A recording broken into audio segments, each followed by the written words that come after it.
In my hood, I'm Michael Corleone. Boss niggas, so they call me a Donn. Walking around with all this cream on me. They gon' feature us on Rolling Stone. I done flushed a lot of dope away. I lost thousands to them drug rates. Winter time, a nigga grinding down, let's try and stack it up and see a summer day. Just came home and I've been running up ditches. Mama finally see a son of that. Mug again, holla at Mr. Boy Donn. We back in this thing with another video. Once again today, we got another reaction. We got rappers that are killers. You feel me? I see King Vaughn, Gucci Mane, Snoop Dogg. There's actually two. How many videos are there? There's a lot of videos like this actually, but I see one with Vaughn, Gucci, Snoop, and I see one with the baby, TK, Melly. But I'm gonna do the one with Vaughn. You feel me? That's my nigga Vaughn type shit. And I fuck with Gucci and Snoop. But I'm gonna do the other one if this one does well. So look, hit that like button, smash that subscribe button if you're new. You feel me? Give me the 50K subs ASAP. Follow my Twitter, follow my Instagram, Daredevil in Hollywood. They both the same thing. But look, we got rappers that are killers by Hip Hop Daily. Let's hop straight into it, man, and let's get this shit cracking. You know what I mean? I already knew Gucci was a killer. You know what I mean? Certified, put a stamp on it. You wanna jump in the jack in the box? She got the juice, you got a jab. Hey yo, this year has been a lot of things, but if there's anything that Pretty much every rapper nowadays talks a big game in their lyrics. Gang affiliations, sex, drugs, even murder. And while most of these artists are all talk, some of them have actually done what they rap about, including taking a life. Not sure which artists are telling the truth and which are exaggerating about their criminal activities? Here's an exclusive look at 3 rappers that are actually real-life killers. King Vaughn. Born as Vaughn Bennett in 1994, Chicago native King Vaughn spent most of his childhood on O Block, the most dangerous streets in the whole city.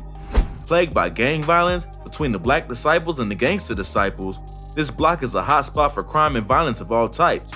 A few lucky ones made it out though, like Chief Keef and Michelle O. But hold on, I was just thinking. Like, we know Gucci and Snoop Dogg are actual killers because they actually had, like, you feel me, cases. I know Snoop Dogg did and Gucci, like, we know that nigga killed Jeezy Manes and shit. But we don't actually know that King Vaughn the killer. That nigga could have 0 bodies for all we know. Nah, I doubt it. I doubt it. You feel me? But he could have 0 bodies for all we know. So how this nigga know that he a killer? For sure, for sure. I guess that's why we watching the video to find out, right? Yeah, I mean, I'm supposed to shut up and pay attention. Vaughn got involved in gangs early on since the neighborhood was basically run and patrolled by them. Joining up with the Black Disciples was more of a way to get some protection than anything else.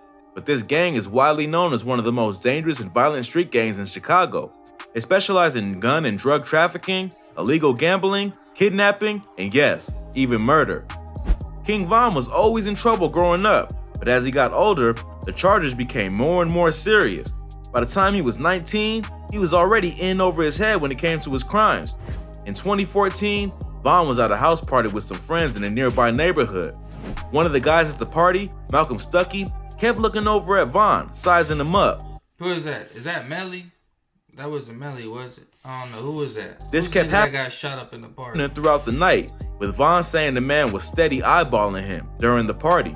Vaughn didn't like the way he was being stared down by this guy, so he came up with a plan to set him straight. When nacho fries go off the menu, came back and lit that shit up. A few hours into Came back and lit that shit up. You feel me? the party, Vaughn left with his friend Michael Wade. They headed off in a gray car and returned almost an hour later. However, instead of pulling into the driveway as they had before, they parked the car in a nearby alley and headed back towards the party. This time, they were armed. They went to the house, finding Malcolm and a couple others on the porch outside. Without hesitation, Vaughn and Wade pulled out their loaded guns and started firing at the 3 people sitting on the porch. The main target of the shooting, the staring Malcolm Stuckey, took off running down the street with another man. They were both shot while running, and the last person on the porch was shot as well. All 3 of the victims were taken to the hospital in critical condition. Later that day, Malcolm Stuckey passed away from a gunshot wound to the head. The other 2 survived. While the victims were taken to the hospital, that nigga Vaughn did say all my bodies be headshots. Stop playing.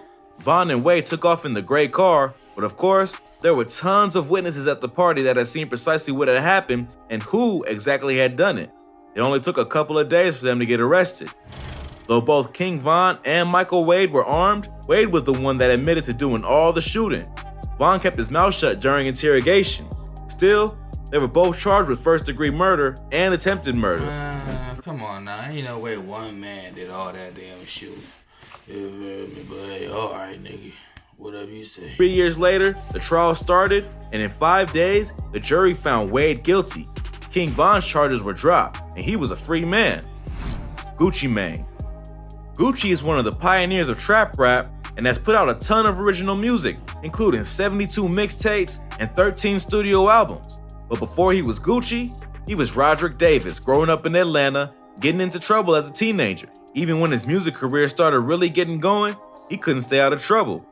Back in 2005, Man, Gucci, the 2000s Gucci was a different motherfucker. Let me tell you something. I don't know. Some of y'all motherfuckers might be young. You know what I mean? I don't know how old y'all is, but look, some of y'all just, let me tell you. That Gucci Mane was a different motherfucker, a different breed, dog. He wasn't human, bro. Someone, like, he obviously wasn't right in the head. You feel me? He was on them damn drugs. You feel me? That lean, them pills, fucked that nigga up. That's why when he went to jail, got sober, he came out, everybody thought that nigga was cloned. Nah, that nigga's sober. You feel me? That's what it was, cuz it's sober now. Gucci was in the middle of a feud with fellow rapper Young Jeezy. The two had been throwing disses at each other, and fans were invested in the drama. In May, Jeezy released a track called Stay Strapped, where the lyrics basically put a bounty on Gucci Mane's signature ice cream cone chain. The person who handed the chain to Jeezy would get a payment of $10,000. We're not sure if the bounty was supposed to be taken literally, but some people decided it was worth the risk to go for it. A group of 5 unknown men showed up at Gucci Mane's place and attacked the rapper, trying to take his chain. He tried to fight them off and got hold of a gun. Reports don't say where that gun came from, whether it was the rappers or the attackers, but it ended up in Gucci's hands anyway.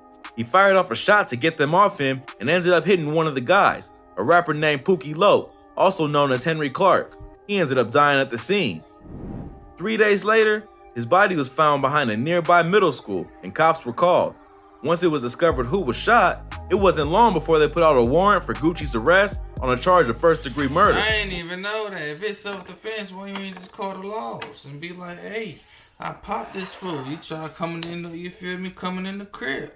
This man really just tried to get rid of the body. Yeah, hey, this nigga Gucci crazy, bro. When he found out about the warrant, he turned himself in since he was clearly caught. He told officers he had been acting in self-defense and that Pookie and 4 other men were trying to rob him. He must have been pretty convincing because he was released a few days later on May 24th, 2005 after posting a $100,000 bail. The charges hung over his head for a while until they were dropped in January 2006 due to lack of evidence. Snoop Dogg. Snoop Dogg is kind of known as the fun uncle of rap at the moment. From his weed-smoking chef sessions. I ain't gonna lie. Like, Snoop Dogg don't even strike me as no killer. I don't even know this story. I know it's like self-defense as well, or something like that, but I need to listen to this shit, because he don't strike me as no killer, bro.